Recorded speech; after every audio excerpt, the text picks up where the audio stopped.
Assalamualaikum warahmatullahi wabarakatuh. A'udzu billahi minasyaitonir rajim. Bismillahirrahmanirrahim. Wa bihi nasta'inu ala umuri dunya waddin. Wassalatu wassalamu ala asyrafil anbiya'i wal mursalin sayyidina wa maulana Muhammadin wa ala alihi wa ashabihi ajma'in. Wala hawla wala quwata illa billahil aliyyil azim. Amma ba'du. Kaum muslimin muslimat, kaum mukminin mukminat, para penonton yang berbahagia dan yang saya hormati,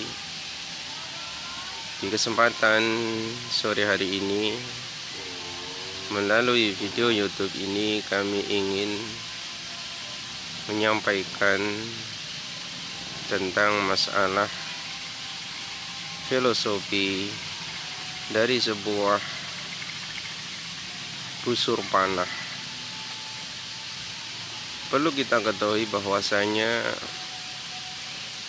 di antara apa yang ada di dunia ini, di sekeliling kita, di hadapan kita, di sekitar kita, apa yang nyata ini bisa jadi merupakan di dalamnya ada sebuah filosofi yang menjadi pelajaran buat kita semua tentunya. Sedangkan mengenai busur panah ini, filosofinya adalah sebuah senjata. Sama seperti kita misalkan memiliki sebuah pedang atau pistol atau apapun saja yang sekiranya bersifat senjata.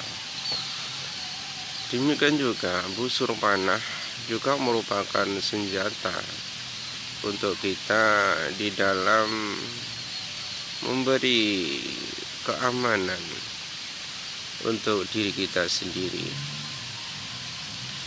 Sedangkan filosofi busur panah adalah tidak lain adalah merupakan filosofi sebuah doa. Doa adalah senjata kita.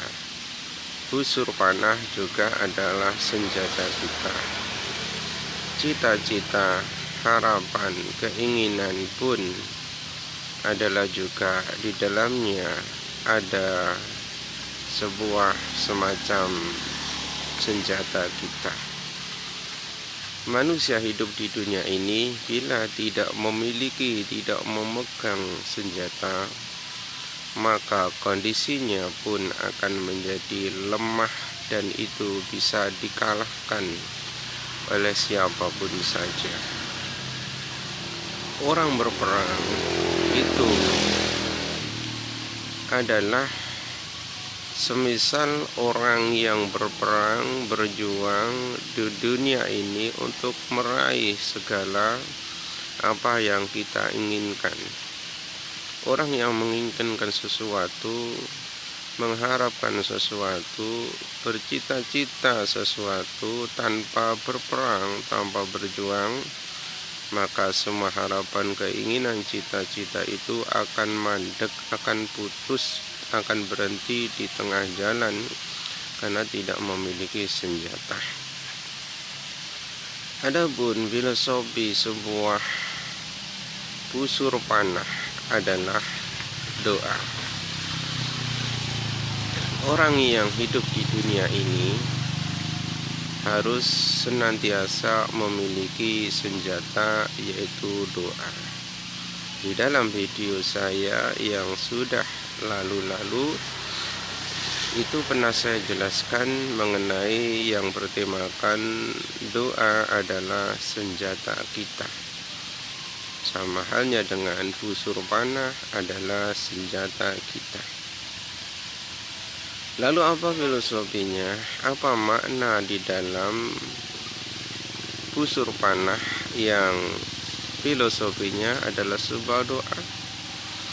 Maka di dalam kesempatan melalui video YouTube ini saya sedikit menerangkan secara ringkas mengenai busur panah adalah filosofi sebuah doa. Busur adalah pegangan yang pertama kali dipegang oleh seseorang, ialah doa. Kemudian busur ini mempunyai anak panah, anak busur yaitu panah. Panah ini adalah hendaknya doa-doa ini mengambil doa yang paling cepat ijabah, paling dikabulkan, yaitu hendaknya kita mengambil anak panah atau isi dari doa-doa kita, mengambil dari ayat-ayat Al-Quran atau mengambil doa dari yang pernah diajarkan oleh Rasulullah Shallallahu Alaihi Wasallam. Banyak sekali anak panah atau isi dari doa, yaitu doa-doa yang kita ambil dari Al-Quran maupun kita ambil dari hadis. Banyak sekali doa-doa yang sudah diajarkan oleh Allah Subhanahu wa Ta'ala. Di antaranya adalah ini yang paling banyak diucapkan oleh Rasulullah Sallallahu Alaihi Wasallam ketika beliau berdoa. Paling banyak dibacakan sebagai doa Rasulullah Sallallahu Alaihi Wasallam adalah seperti yang telah diriwayatkan oleh Anas bin Malik radhiyallahu anhu. Beliau mengatakan doa yang paling sering banyak diucapkan oleh Rasulullah Sallallahu Alaihi Wasallam dalam berdoa adalah Rabbana atina fid dunya hasanah wa fil akhirati hasanah wa qina azabannar. Ini doa yang diambil dari ayat Al-Quran, dari firman Allah Subhanahu wa Ta'ala yang banyak dan sering diucapkan oleh Rasulullah Sallallahu Alaihi Wasallam, sebagaimana yang telah diriwayatkan oleh Anas bin Malik, yaitu seorang pembantu Rasulullah Sallallahu Alaihi Wasallam sendiri. Ada juga banyak doa-doa yang telah diajarkan oleh Rasulullah Sallallahu Alaihi Wasallam selain dari yang diambil dari Al-Quran. Banyak sekali kita jumpai doa-doa dari lisan, dari lafal-lafal Rasulullah Sallallahu Alaihi Wasallam sendiri. Dan ini saya tidak menguraikan tentang apa saja doa-doa yang langsung dari Rasulullah Sallallahu Alaihi Wasallam, karena demi untuk menyingkat waktu dalam pembuatan video ini. Bolehlah Anda mencari doa-doa yang paling mujarab, paling tajam, paling cepat dikabulkan oleh Allah Subhanahu wa Ta'ala ketika kita dalam berdoa, selain apa yang telah banyak diucapkan oleh Rasulullah Sallallahu Alaihi Wasallam di dalam Al-Quran, yaitu Rabbana atina fid dunya hasanah wa fil akhirati hasanah wa qina azabannar. Makna dari firman Allah ini adalah Rabbana, ya Tuhan kami, atina, berilah kami, di dunia, di dalam kehidupan ini, hasanatan, kebaikan. Kita mohon kepada Allah Subhanahu wa Ta'ala, memohon kebaikan kala hidup di dunia ini.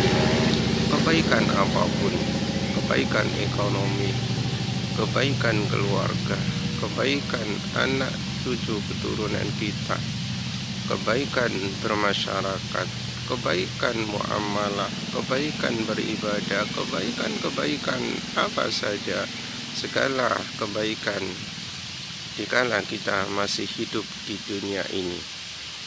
Kemudian wafil akhirati, dan di dalam kehidupan akhirat berilah kami hasanatan, kebaikan juga.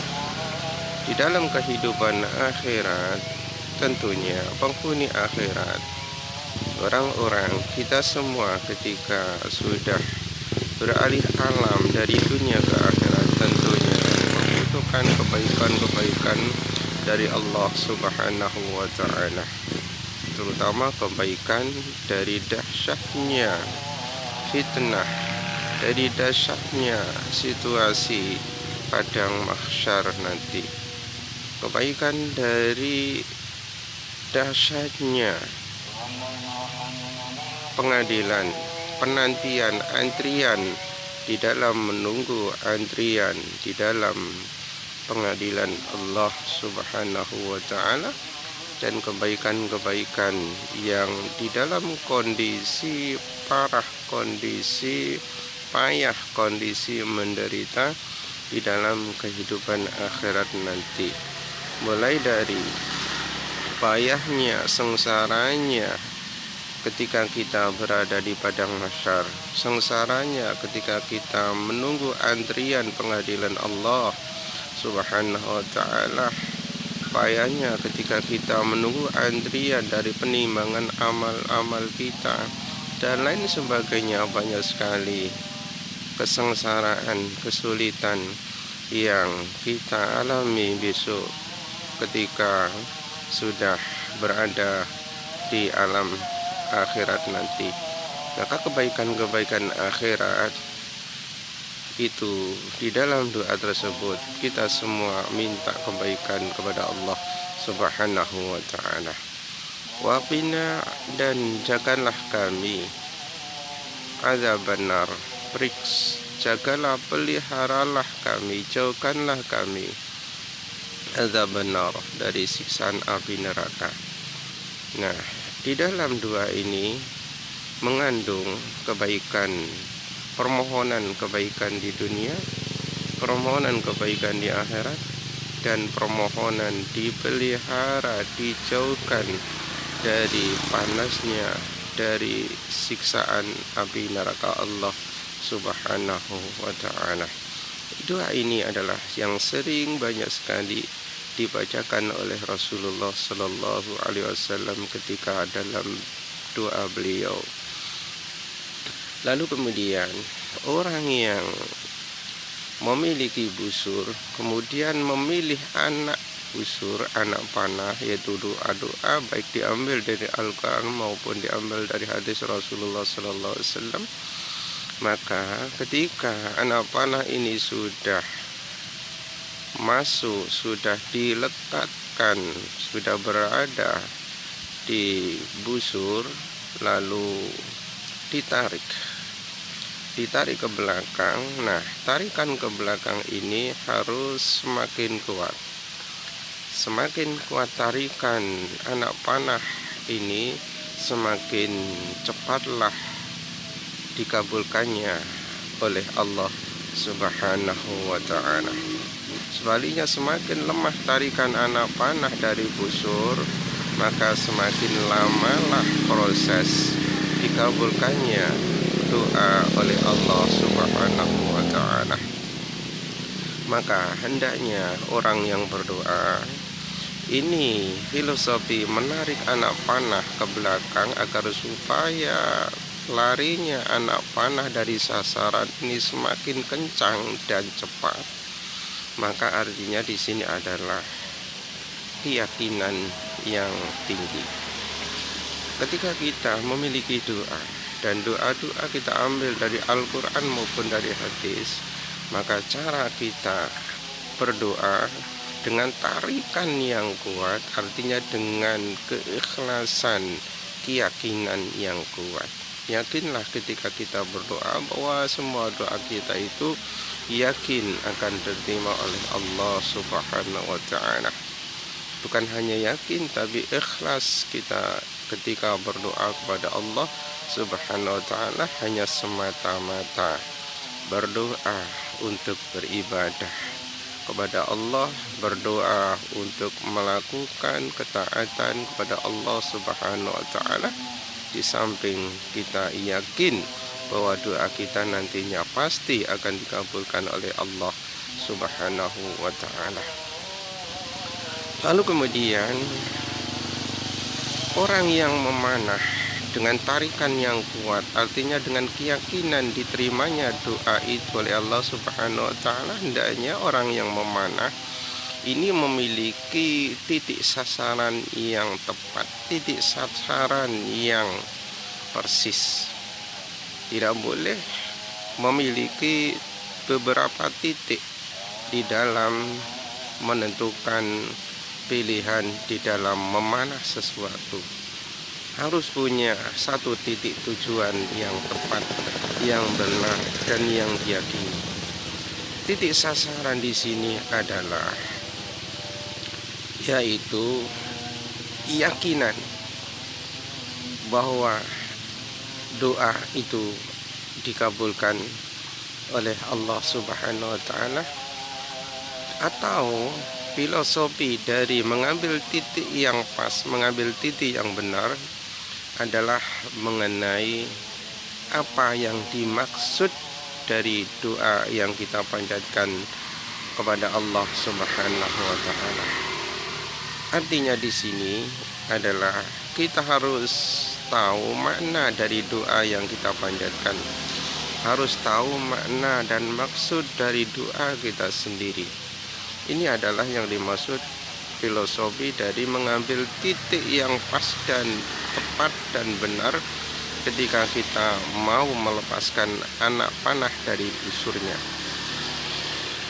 Kalau kita berdoa tidak memiliki, tidak mempunyai, tidak tepat di dalam menentukan titik di mana letak anak panah berada, itu maksudnya kita tidak tahu makna dari doa kita sendiri. Jadi kita harus tahu maksud apa yang kita minta kepada Allah Subhanahu wa ta'ala. Misalkan kita punya cita-cita, satu tujuan, maka tujuan itu hendaknya selalu diarahkan, selalu dipanjatkan, selalu dimintakan kepada Allah Subhanahu wa ta'ala. Semisal kita menginginkan, bercita-cita, berharap diterimanya pekerjaan kita, diterimanya lamaran kita di dalam mencari pekerjaan, maka tujuan kita agar supaya lamaran kita diterima, maka itulah titik yang akan jadi sasaran di dalam kita melepaskan anak panah dari busurnya. Maka dengan demikian, apabila kita mengerti, tahu tujuan dari apa yang kita panjatkan, dari apa doa yang kita mohonkan kepada Allah Subhanahu wa ta'ala, maka insya Allah doa kita akan diterima oleh Allah Subhanahu wa ta'ala karena mengenai tujuan, mengenai sasaran yang tepat dan benar. Jadi seandainya kita berdoa, akan tetapi tujuan doa kita tidak karuan, banyak sekali, tidak mempunyai satu tujuan yang persis, tidak mempunyai satu titik tujuan dari anak panah, maka Allah Subhanahu wa ta'ala memilih doa yang sekira diyakini, doa yang sekira dimengerti dan dipahami apa tujuan, apa makna, apa maksud dari doa yang disampaikan kepada Allah Subhanahu wa ta'ala. Jadi intinya, orang yang berdoa, sebagai kesimpulan, orang yang berdoa ini hendaknya mempunyai doa-doa yang diambil dari Al-Quran maupun dari hadis Rasulullah SAW. Kemudian orang yang berdoa hendaknya mempunyai keyakinan yang kuat bahwa hanya akan dikabulkan oleh Allah Subhanahu wa taala.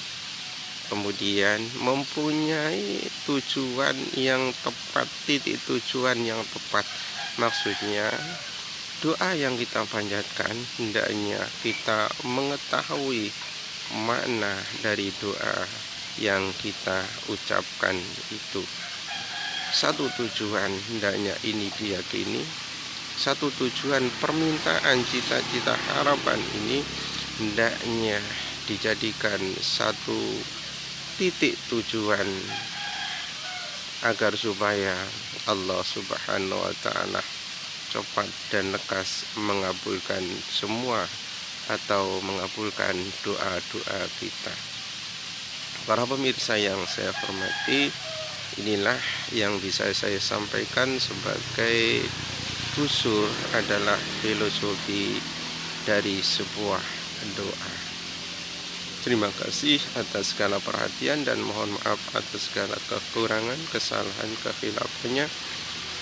Subhanakallahumma bihamdika asyhadu an la ilaha illa anta astaghfiruka wa atubu ilaik.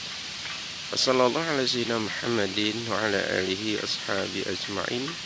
Walhamdulillahi rabbil alamin. Assalamualaikum warahmatullahi wabarakatuh.